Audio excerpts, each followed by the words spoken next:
Pessoal, então esse aqui é o terceiro vídeo da aula 14. A gente está resolvendo exemplos, tá, de funções injetoras e sobrejetoras.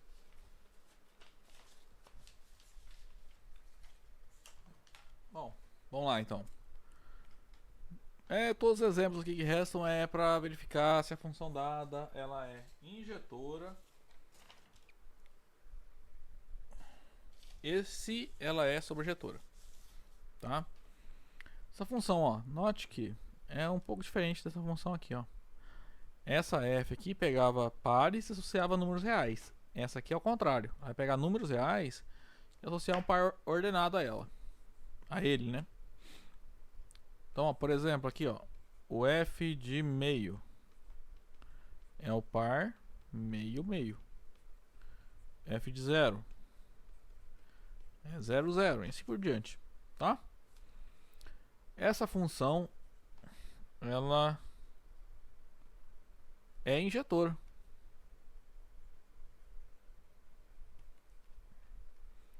Aí, para mostrar com a função injetora, a gente pega dois elementos no domínio, x1 e x2, né, no domínio, ou seja, no conjunto dos números reais, e supõe que eles tenham imagens iguais. Se eu mostrar que x1 é igual a x2, mostrei que a função é injetora, tá? Vamos lá, então vamos usar essa hipótese aqui. f de x1 é igual ao f de x2. Isso implica, vamos lá, f de x1, olha a definição da f, é o par ordenado x1, x1.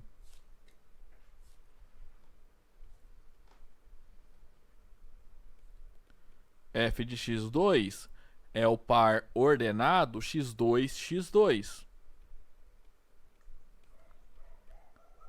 Agora, quando dois pares ordenados são iguais, é porque as coordenadas correspondentes são iguais, né? Então a primeira coordenada é igual à primeira coordenada do segundo par, e a segunda coordenada do primeiro par é igual à segunda coordenada do segundo par.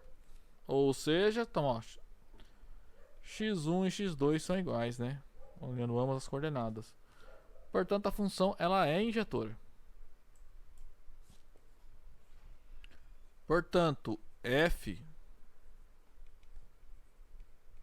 é uma função injetora. Só que ela não é sobrejetora, tá? Isso aqui dá pra ver, eu só olhando pra função, né? Nós que ela só vai gerar aqueles pares ordenados que tem as duas coordenadas iguais. Então, aqueles elementos do contradomínio, que são os pares com coordenadas distintas, né, não serão imagem de nenhum elemento, né? Então, olha só. F não é sobrejetora. Para mostrar que uma função não é sobrejetora, o que a gente tem que fazer é mostrar que encontrar um elemento no contradomínio que não tem uma pré-imagem, tá? Então, anote que, e como eu já falei, é só pegar um par com duas coordenadas distintas. Do par 0, 1.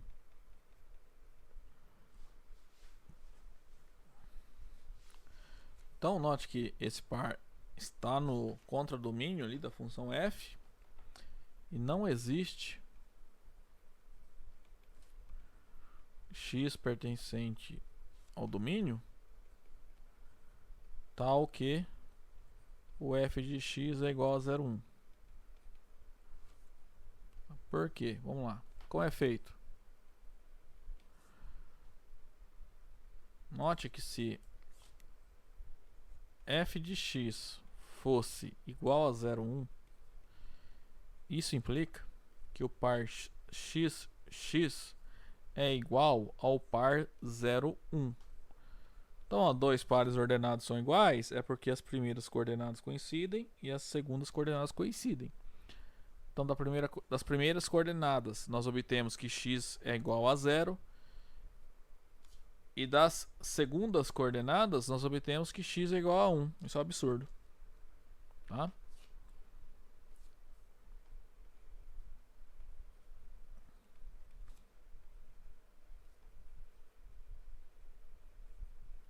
Portanto, não existe um x tal que fx é igual a 0,1. Tá? Desse modo, 0,1 é um elemento do contradomínio e não é elemento da imagem. Desse modo, então, ó, o par 0,1 está no contradomínio da função e ele não está na imagem da função. Logo, f não é sobrejetora.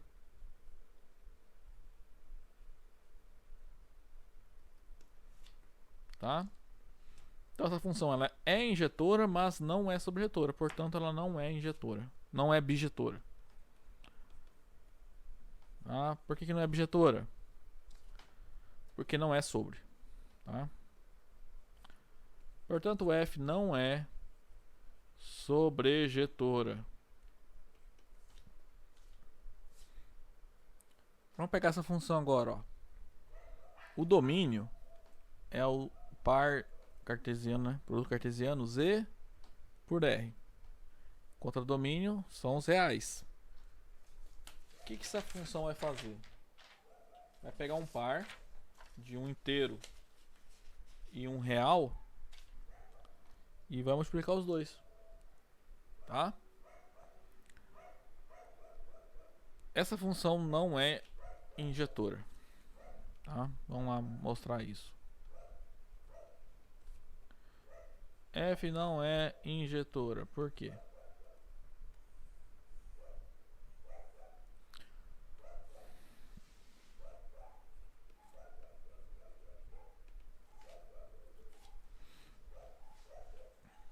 Essa aqui na verdade é uma espécie de multiplicação por escalar, tá? Eu tô pegando números inteiros e multiplicando por números reais. Se você pensar, é mais ou menos a multiplicação por escalar que a gente faz lá em vetores, lá em álgebra linear, né?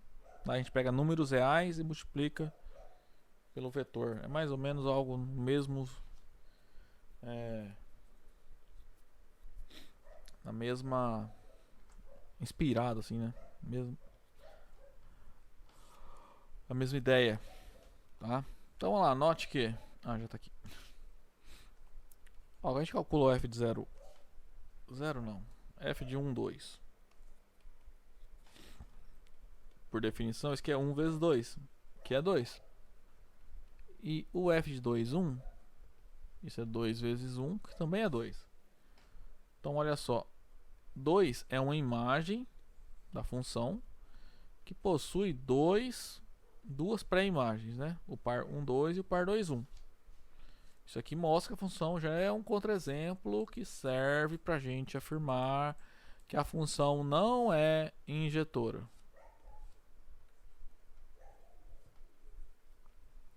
Logo, f não é injetora.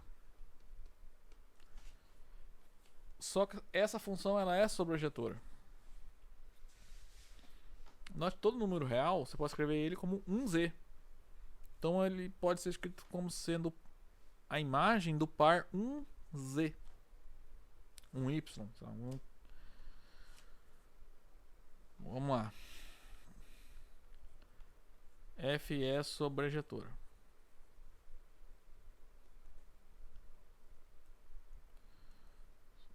Deixa eu arrumar aqui. Olha só, a gente quer pega y um número qualquer que eu comentei agora há pouco.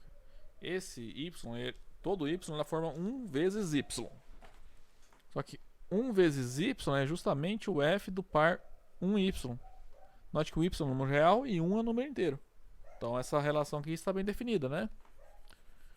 Como ela é válida para qualquer número real y que você escolher, a função é sobrejetora. Então, dado y um número real, considere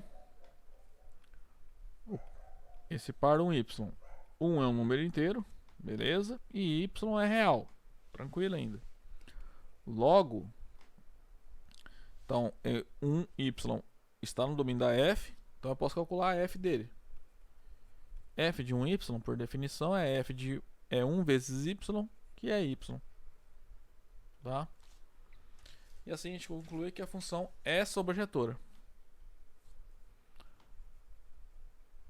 Donde f é sobrejetora. Como a função não é injetora, ela não é bijetora.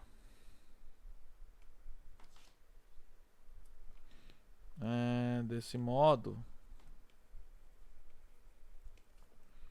f não é bijetora, pois f não é injetora.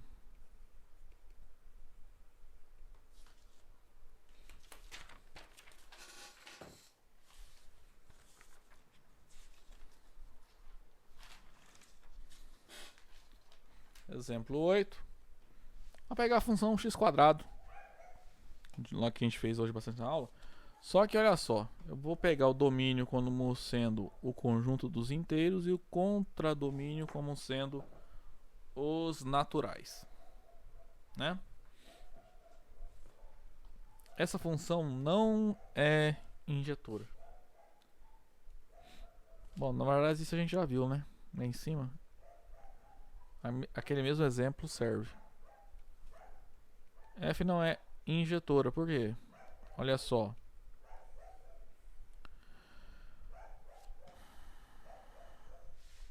Note que quando a gente calcula o f, acho que foi f de menos 2 que eu usei lá, né? F de menos 2 é menos 2 ao quadrado, tá? A função é x². Menos 2 ao quadrado é igual a 4. O f de 2 também é igual a 4, né? F de 2 é 2 ao quadrado, que também é igual a 4. Então essa função não é injetora. Eu tenho duas pré-imagens diferentes com a mesma imagem. Logo, f não é injetora. Agora, ela é sobrejetora.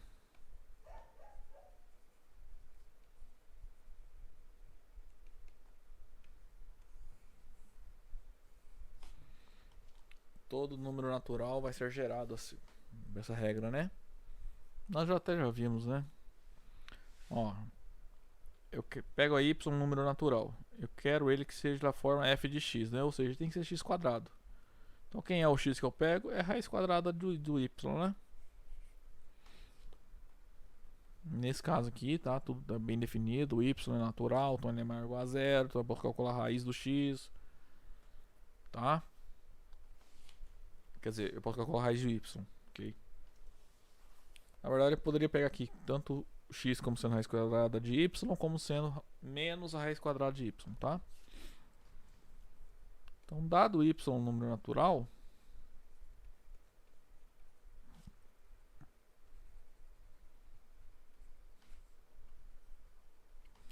não, pera aí. Não. Tô errado aqui. Isso aqui é falso, pô. Sabe por que isso aqui é falso? Porque o domínio aqui, né? Eu tô pensando nos reais aqui. O domínio é os inteiros, né? Então, por exemplo, essa raiz quadrada de y, esse x aqui, que eu, de preto aqui que eu circulei, né? Esse aqui, ele pode não ser um número inteiro. Eu falei errado, a função não é sobrejetora. Me confundi aqui. Tá? Por exemplo, se o n for igual a 3, se o y for 3, eu quero que o 3 seja da forma x², onde o x tem que ser o número inteiro. A única possibilidade aqui é que o x seja mais ou menos a raiz quadrada de 3. Nos dois casos, isso aí não é um número inteiro, tá? Então a função também não é sobrejetora. Ok?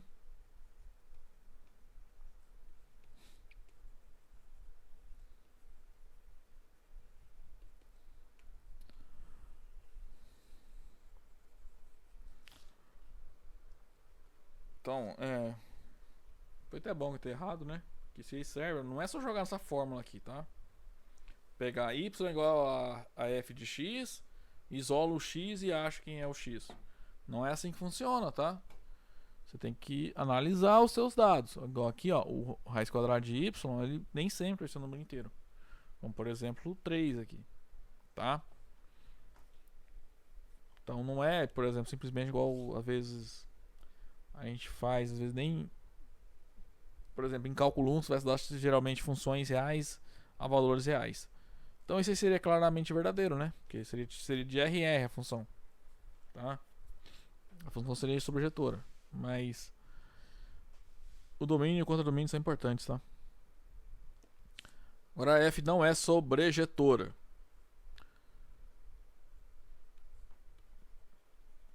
Então, como contra-exemplo, considere o número 3. Note que não existe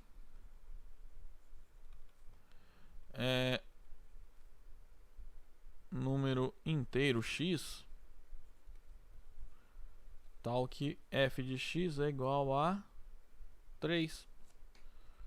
Com efeito,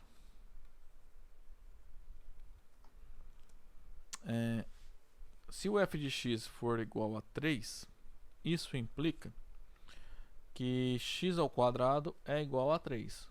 A única solução para essa equação, né, as únicas soluções, né, são 3 e menos 3. 3 menos 3 não. Raiz quadrada de 3 e menos raiz quadrada de 3.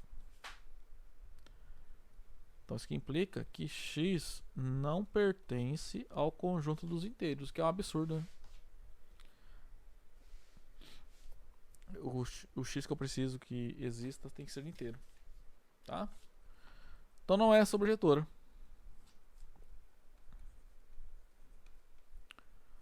Portanto, f não é sobrejetora.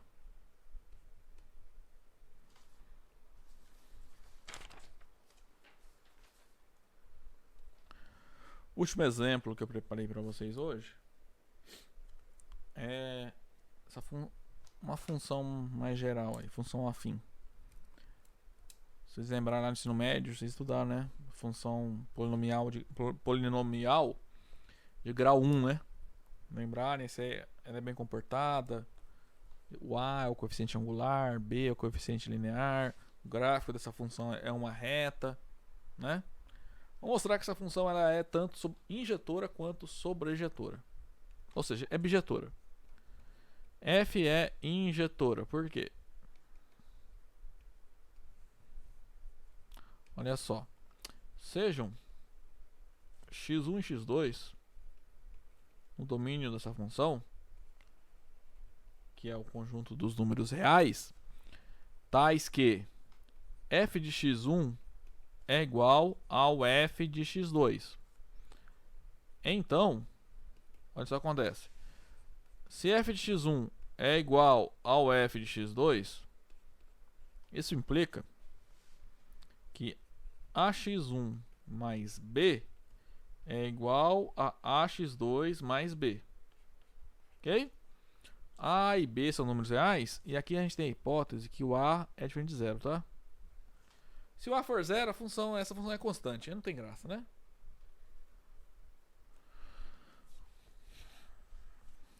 Acontece. Ó, a gente subtrai b de ambos os lados, resulta que ax1 é igual a ax2. Aí acontece, aqui eu posso dividir por a, né, de ambos os lados, justamente porque o a é diferente de zero, tá, gente? Só posso dividir por a de ambos os lados quando a é diferente de zero, quando eu tenho certeza que seu número ali, a sua variável, sua incógnita é não nula, tá? Então chegamos que x1 é igual a x2. Portanto, f é injetora.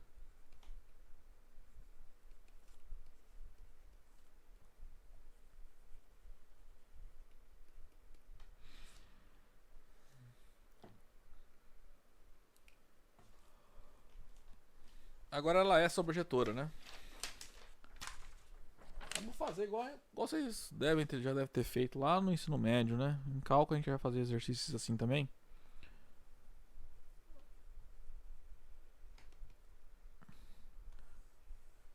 Então, dado y, bom, eu já fiz hoje, né? Como a função é dos reais nos reais, é tranquilo. Eu quero um y, é dado y, eu quero encontrar um x que satisfaz isso. Ou seja, eu quero o x que seja da forma tal que a x mais b seja y. Quem é o x? É só isolar. Vai ficar y menos b é igual a x. Como o a vem de zero, a gente pode dividir por a. Então x é y menos b dividido por a. Tá? Vamos ver que vai dar certo aqui.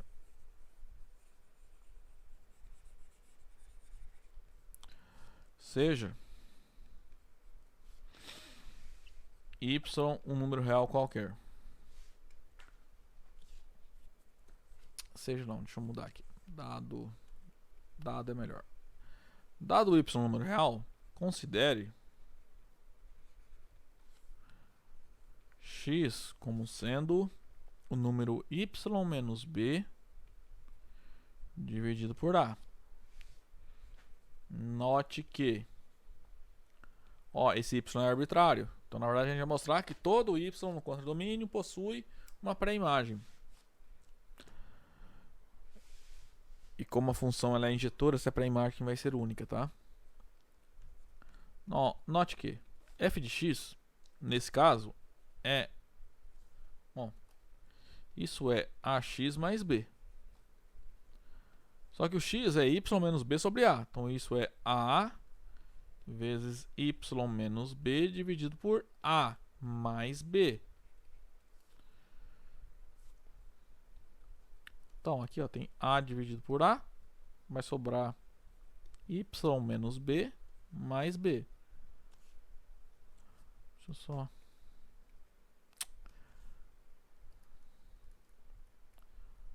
apagar aqui. Dividir, sobrou y menos b mais b. B menos b é zero. Sobrou só y, né?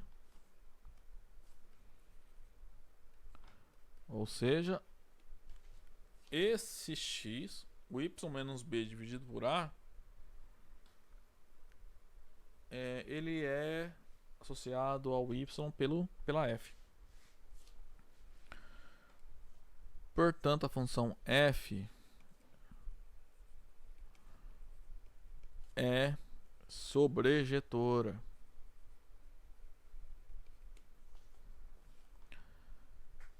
Então, desse modo, essa função ela é bijetora, tá? Porque ela é tanto injetora quanto sobrejetora. Ok? Bom, pessoal, essa aula vai ficando por aqui, tá? Esse foi o último vídeo e até aí a próxima semana. Até lá.